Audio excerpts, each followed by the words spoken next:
I want to say welcome to the podcast. I'm William, And I'm Kat, and that makes this Info on the Go.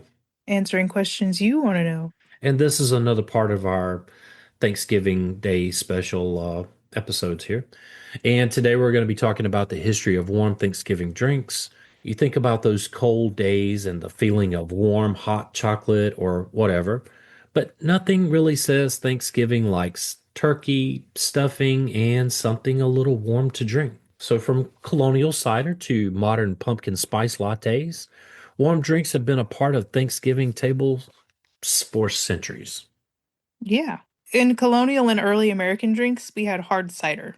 And it was fermented apple cider, sometimes served hot and spiced with cinnamon, nutmeg, or cloves, which sounds delicious. It does sound good, doesn't it? It does. And, apples were abundant in New England, so making cider was easy to produce. And Yeah, colonists drank cider more than water since fermentation made it easier. and the water was probably not that great. Probably not. And we talked about the colonists bringing apples over. Absolutely.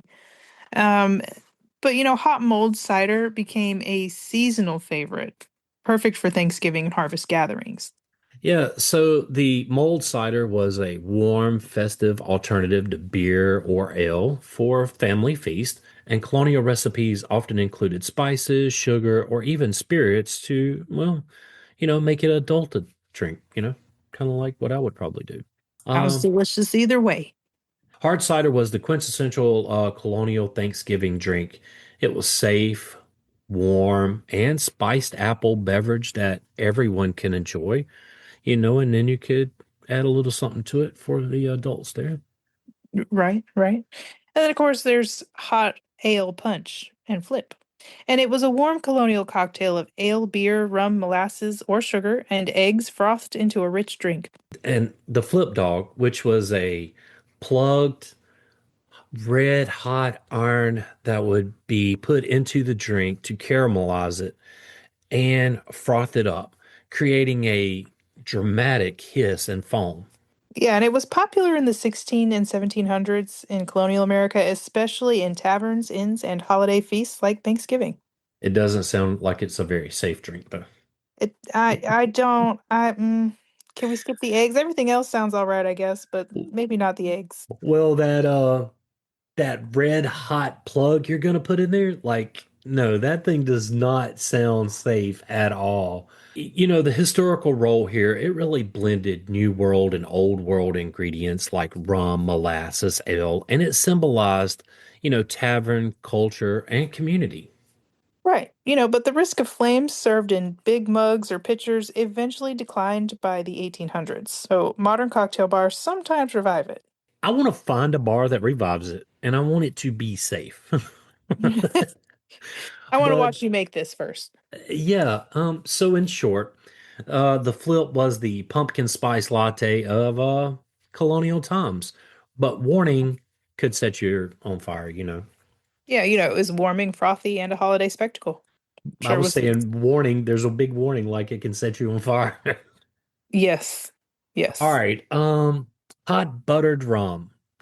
Just the name of that sounds really good. it does.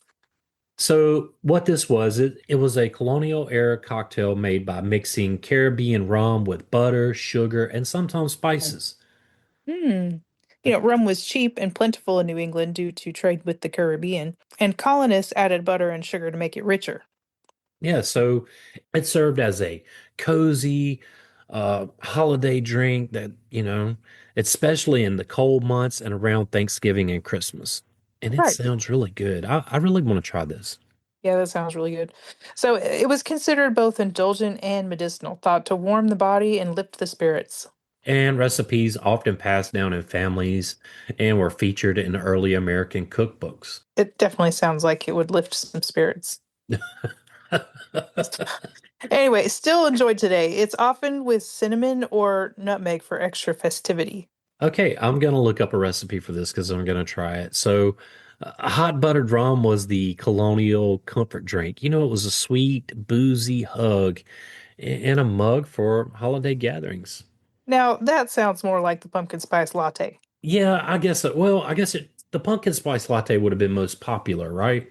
Mm-hmm, And I mm-hmm. think that's what that other one was. I think it was more popular. But to your point, looking at the ingredients, I would say the hot buttered rum would probably be the latte, especially of the 18th and 19th century there. Absolutely. And now we're going to enter in wassail. And it was a spiced hot cider or ale, often with roasted apples, and it was served warm in a large communal bowl. Yeah, I I'm done with that right there. Yeah, because I can just see people drinking their know. glass and dipping right back into it. Oh, Yeah. you're not down for the communal bowl. No, I'm down. I love wassail. I've tried it. Somebody that we work with, a coworker, turned me onto it a few years ago, Hmm. an adult version of it.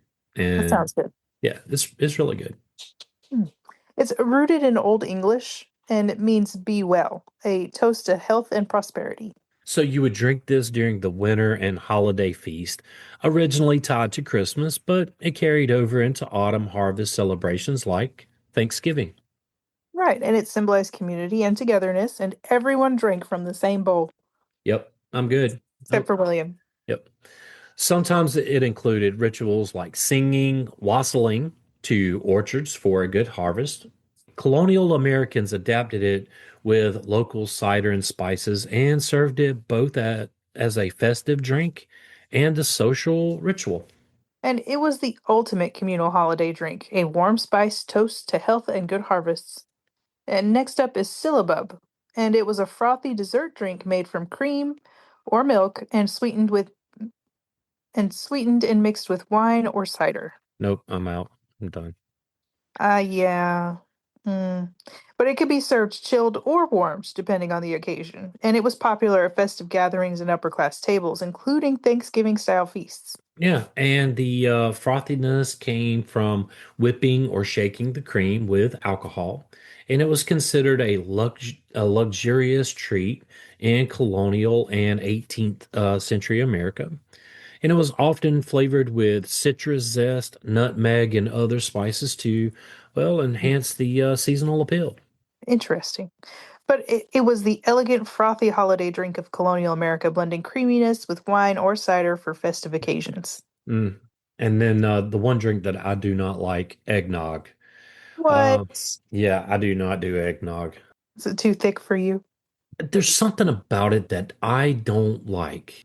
I don't know, but I haven't had it since I was a kid. But I think yeah, that's a story for off air. But yeah, I'm not a fan of it. And I think it's still, I have at least one glass a year. I'll try it this year and see. Okay. Okay. But what is eggnog? It's a rich, creamy drink made with eggs, cream, or milk, sugar, nutmeg, and spirits like rum, brandy, or whiskey. I might try it with some whiskey. It was brought from English posset style drinks, but popularized in America by the 1700s. So what that really means is in England, the eggs and the milk were considered, they weren't as abundant as they were in America. So it was really for the upper class. But when you got to America, milk, the land of milk and honey, uh, and eggs, it became a commoner drink because, hey, it was good for the wealthy people back in England. Anyway. It became a staple by the 19th century, festive drink for both Thanksgiving and Christmas. Yeah, and rum was the spirit of choice for colonial Americans, thanks to that Caribbean trade. Yeah, and eggnog was associated with indulgence and hospitality and served at family feasts and parties. And its popularity even sparked the infamous 1826 eggnog riot at West Point when cadets smuggled liquor into the barracks. And that's a future episode for sure. Yes. So, eggnog became America's creamy holiday tradition, a spiced, boozy celebration in a cup for both Thanksgiving and Christmas. Yeah. And then mulled wine returns. So spiced red wine, often heated with cinnamon, cloves, nutmeg, and citrus. And European immigrants brought this traditional mulled wine recipes to America, reintroducing them to holiday tables. Yeah, and it became part of the Thanksgiving celebration, linking old world harvest traditions with new world feast. And it was sometimes served in large communal bowls, similar to wassail. And it was served as a warming, festive drink for adults during autumn and winter gatherings. And Recipes often adapted with the local wine or additional spirits for that extra warmth, if that's what you want to call it.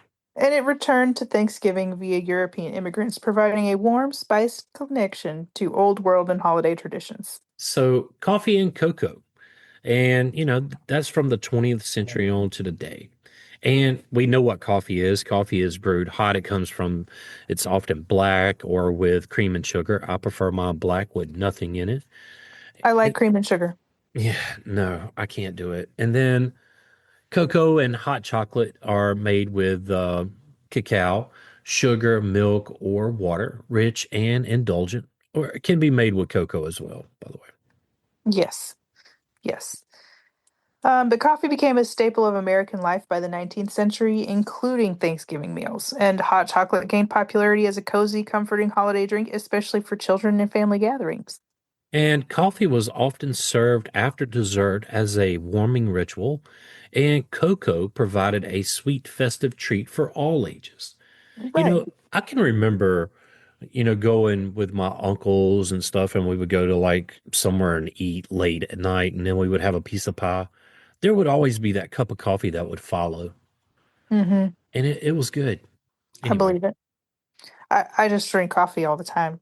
And so I don't know. Coffee's coffee at this point. yeah, I love the dark roasted coffee. Same, but with cream and sugar. No, black Mm-mm. Coke. Pepsi.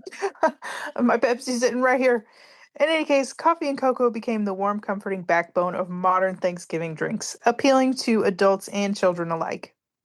And then I think we've already talked about this in our pumpkin spice episode, so we're just going to briefly touch over it. You had that pumpkin spice explosion, and it was really spices historically tied to harvest pies. Now it kind of really moved to drinks, and Starbucks in 2003 made spice lattes as a modern Thanksgiving season, and it became an icon. So anyway, today we can say that represents nostalgia, warmth, and fall comfort. Check out that episode. Yeah, craft and local twists. And microbreweries create pumpkin ales, cideries revive wassail, and homemade mulled cider recipes are shared online. Coffee shops beyond Starbucks experiment with maple lattes, caramel apple cider.